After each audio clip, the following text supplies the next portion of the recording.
ഇതുപോലൊരു ചിക്കൻ കറി ഉണ്ടാക്കിയിട്ടില്ലെങ്കിൽ നഷ്ടം തന്നെ. ഒരു പാത്രത്തിലേക്ക് ഇഞ്ചി വെളുത്തുള്ളി കാന്താരി ഒന്ന് ചതച്ചെടുക്കുന്നുണ്ട്. ഇനി അണ്ടിപ്പരിപ്പ് വെള്ളമൊഴിച്ച് ഒന്ന് അരച്ചെടുക്കുന്നുണ്ട്. 1/2 കിലോ ചിക്കൻ നന്നായി കഴുകി വെച്ചിട്ടുണ്ട്. ഒരു പാത്രത്തിലേക്ക് ചെറിയുള്ളി ഉപ്പിട്ട് ഒന്ന് വഴറ്റിയെടുക്കുന്നു. ഇതിലേക്ക് ഇഞ്ചി വെളുത്തുള്ളി കാന്താരി ചതച്ചൊന്നും കൂടി ചേർത്ത് കൊടുത്ത് കറിവേപ്പില തക്കാളിയും കൂടി ഇട്ട് ഒന്ന് വഴറ്റിയെടുക്കുന്നുണ്ട്. ഇതിലേക്ക് 1 സ്പൂൺ മഞ്ഞൾപ്പൊടി, 1 സ്പൂൺ കുരുമുളക് പൊടി, 3 ടീസ്പൂൺ ചിക്കൻ മസാലപ്പൊടി കൂടി ചേർത്ത് ഒന്ന് വഴറ്റിയതിന് ശേഷം ഇതിലേക്ക് കഴുകി വെച്ച ചിക്കനും കൂടി ഇട്ട് കൊടുക്കുന്നുണ്ട്. എന്നിട്ട് നന്നായിട്ടൊന്ന് മിക്സ് ചെയ്യണേ.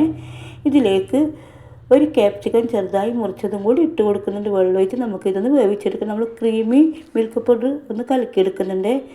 ചിക്കനൊക്കെ നന്നായി വന്നിട്ടുണ്ട്. ഇതിലേക്ക് അണ്ടിപ്പരിപ്പ് അരച്ചത് ചേർത്ത് കൊടുക്കുന്നുണ്ട്. നമുക്കിതിലേക്ക് തേങ്ങാപ്പാലും കൂടി ചേർത്ത് കൊടുക്കണേ. ഇതൊന്ന് തിളച്ച് വന്നിട്ടുണ്ട്. ഇതിലേക്ക് മല്ലിച്ചപ്പ് ചേർത്ത് കൊടുക്കുന്നുണ്ട്. സൂപ്പർ ടേസ്റ്റി ആയിട്ടുള്ള കാന്താരി ചിക്കൻ കറി ഇവിടെ റെഡിയാണ്. ഇഷ്ടപ്പെടുകയാണെങ്കിൽ ലൈക്ക് ചെയ്യണേ.